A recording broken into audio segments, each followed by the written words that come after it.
Welcome, everyone, to the Evolve podcast, supporting you to connect with the power of your soul, to rise above all your limits, and give and receive more love in all forms.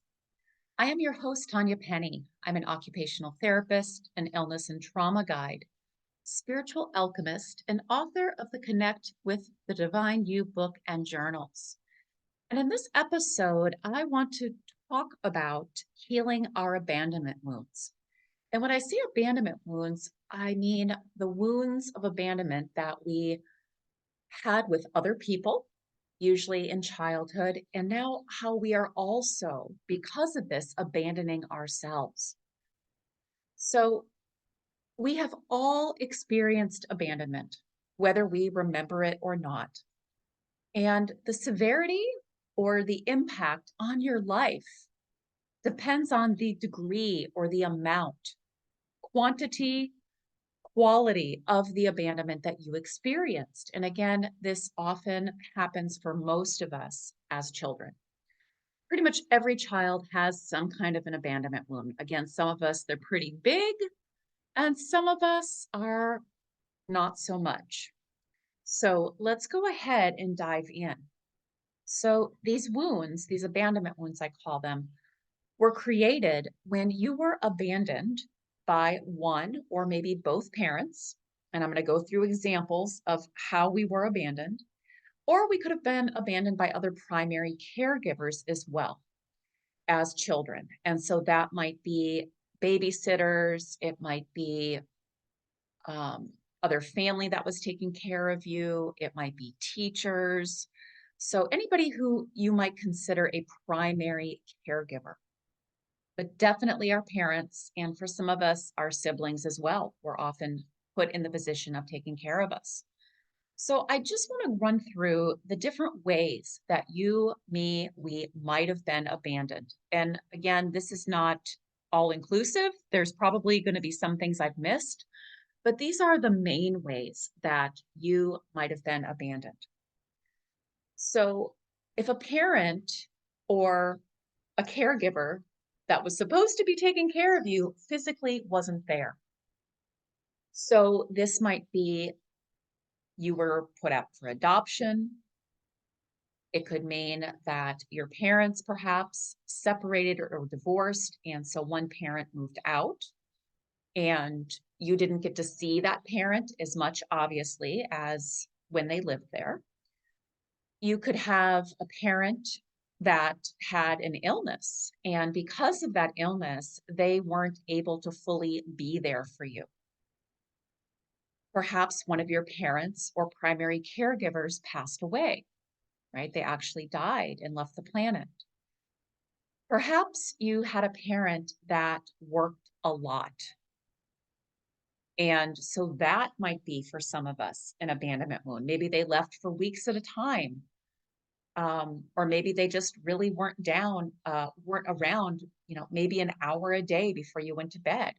So all of these, and again, we're not blaming our parents because obviously sometimes these things obviously can't be helped, but that doesn't matter. It still created that abandonment wound for perhaps you.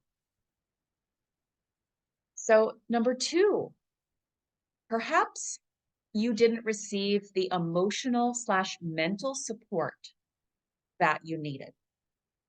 So what that might look like is your emotions weren't listened to, they weren't honored, you weren't supported to feel and release them. Perhaps what you want, needed, and desired was ignored or maybe shamed, teased, shamed, criticized. Maybe you were physically punished, um, right? When you asked for your emotional, mental needs to be taken care of, right? So this not receiving this mental, emotional support and or even being criticized for it or harmed in another way for it, punished in another way for it. So your emotions again, your thoughts, your wants, needs, and desires. You might have heard things like, you shouldn't feel that way, stop, or I'll give you something to cry about. Maybe you were gaslighted, right? You were told that's not how you really feel. That's not really what you want, or that didn't really happen. So there's another one, kind of more of a, I don't want to call this one, but it's when they say to you, like, you have to do this or you won't get this. So kind of like this bribe stuff, even if it's bad for you. So even if they know, and this is the thing here, even if on some level your parents or whatever other caregiver it was knew that it was bad for you, that they were asking you to do this thing that was unhealthy for you, because of their wants, needs, and desires, whatever those were. Another way you might have been abandoned is when somebody puts their adult problems or pressures on you. So talking to you about inappropriate things such as sex before it's time to talk about sex, finances, other parents, siblings, families, problems. And again, you might be asking, well, what age is appropriate to share these types of things with my children? And definitely not until they're teenagers, and more towards the later end of teenage years. It's just not appropriate to be sharing. I'm just going to give a few of my examples. My mom talking to me about sex at the age of 5. I'm a 5-year-old. Her telling me problems about her and my dad, and definitely this was under the age of 10, that this was happening. So these are all considered abandonment, right? These are all considered abandonment. Another big abandonment is when a parent doesn't protect you from harm. So it might look like that they are actually the ones harming you verbally, physically, sexually, or they're not protecting you from others harming you in these ways, whether it's at school, whether it's family functions. Um, again, I'm going to give a personal example.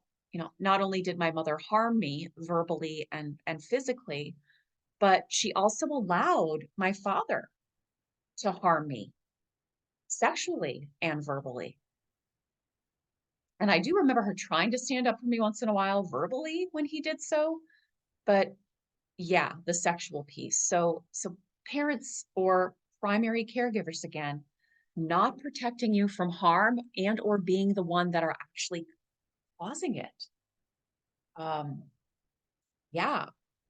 So another one is I kind of mentioned financial already, but this is a different kind of financial. The way that I want to, before it was like talking to you about finances, this is actually putting you in an adult position that you need to start making money for the family or for your own basic needs, right? So you need to go out and get a job, or you need to go do whatever it is, and you need to start bringing home money because we need money for food, or you need money to go buy yourself clothes. And I know many of us, of course, had jobs starting when we were 11 or 12, maybe babysitting, like myself, and then, put into other jobs as I was able to. But, you know, I really feel that, and I know this is true for a lot of people, um, when I got into high school, it was, if you want a car, you're going to need to quit your extracurricular activities and sports to go make money for that. And I still consider that a type of abandonment when a child, teenager doesn't get to play and do the things they love to do because they have to go earn money for something.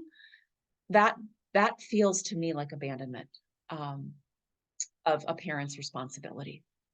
So those are some of the most common ways I'm going to say that we have experienced abandonment. And I just want to talk a few minutes about what I call healthy versus unhealthy abandonment. So, a lot of what I shared with you, obviously, you would know that that's unhealthy, right? Parents criticizing you, parents physically or sexually harming you, putting their adult problems on you, not giving you the emotional support, all those things. I want to just put in there, though, there is healthy Like even when a parent is doing something healthy for themselves, a child might still experience abandonment. And one of the biggest ones I see that people really, that I work with, parents that I struggle with, parents that I work with struggle with is when a parent takes much needed self care time. All of our parents, all of you needed time away from the children, from constantly taking care of kids and responsibilities. Like every parent needs their own time to do their thing, right? Rest, play, heal. That is healthy if if that child is then being cared for by somebody else. So I know a lot of my clients, at least for the first time, they like want to come on a retreat with me, but they're like, "Oh, I don't want to leave my, I don't want to abandon my daughter or I don't want to abandon my son." And that is so sad because here's the deal. You need that time away.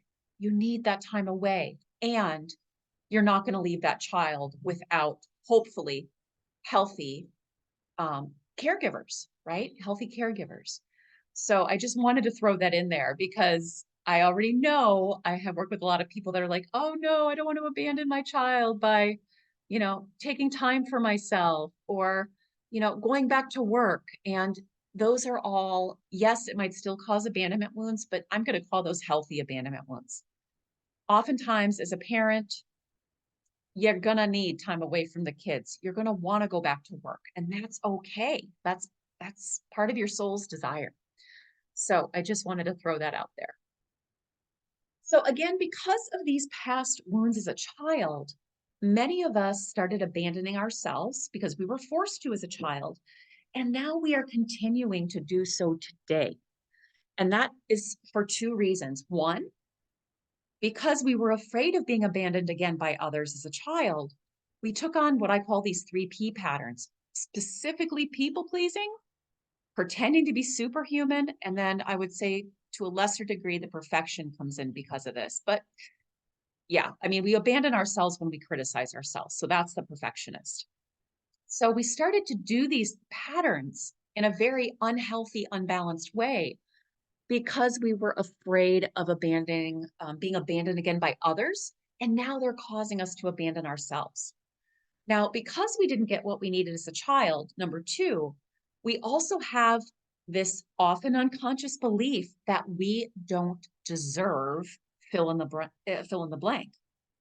We don't deserve to spend money on ourselves. We don't deserve to take time for ourselves. We don't deserve emotional support from others, physical support from others.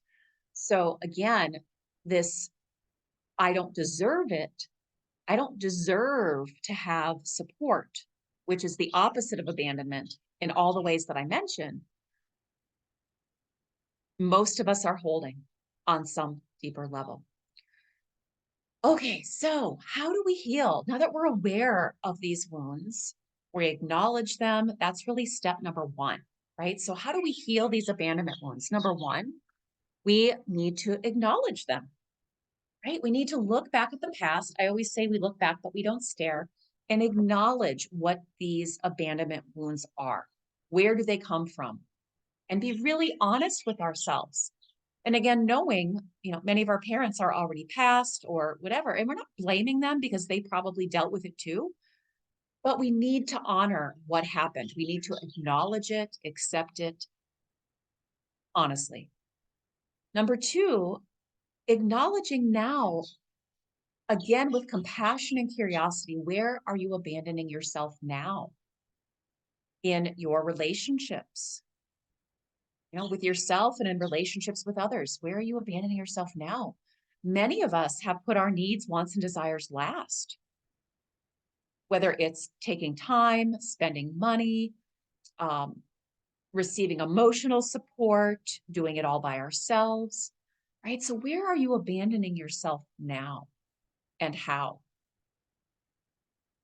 Then, given the above, we want to ask ourselves, okay, what are those limiting beliefs and fears that these younger parts of me that were abandoned when I was younger, what do they hold? What are these limiting beliefs and fears that these younger parts of me hold? You might also call it your inner child because of these abandonment wounds from my past. And we have to know what these limiting beliefs and fears are if we are to then shift them, and they must be shifted.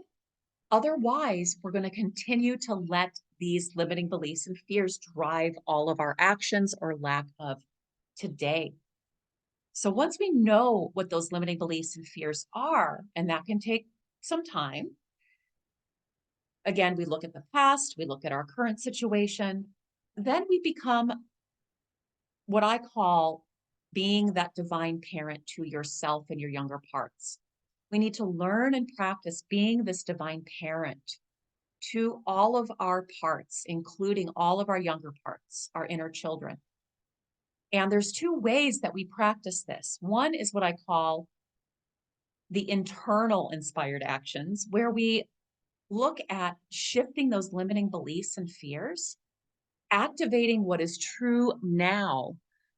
And it really requires us to soothe all of our younger parts, reminding them we're the divine parent for you now. We are not children anymore. You are, but I'm an adult. I'm your divine parent, and I can get all your needs met now, including other people that support us, right? And so using tools that help you to do that, and one of my most powerful tools is what I call the self-healing process that helps you to be that internal divine parent to all of your parts. Then, as being a divine parent, number two, we need to take those external actions out in the world, setting boundaries with other people and ourselves, doing what is loving and supportive in all the ways that I mentioned. So, in a nutshell, those are what it looks like to be abandoned, the examples that most of us had at some point in childhood, and then what caused us to abandon ourselves in all the way that we do that still today, perhaps. I still have to work on it no matter how long. I've been working on this since 2007, 8, and it's still something I need to consciously work on. I can still go back to that self-abandonment pattern because I had so much abandonment as a child. And again, if you would like more support, you can find the ways to do that below this. I do have a free workshop coming up that's going to help us to heal these abandonment wounds, these mother-father wounds, which almost all of them have to do with abandonment. So you can find the link for that below, as well as some other options. And again, I just want to thank you for joining me for the Evolve podcast. Feel free to share this episode with those that you feel would benefit. Feel free to like it, share it. And I just want to say thank you so much. I know how challenging this deeper inner work can be. And I know that it takes so much courage and willingness, and also a knowing that you can't do this alone. We can't do this work alone. I can't do it alone. So reminding yourself too, to reach out, whether it's to me or somebody else, to receive more support, and sending you guys so much love and just so much gratitude for all the work you've done and continue to do. Namaste.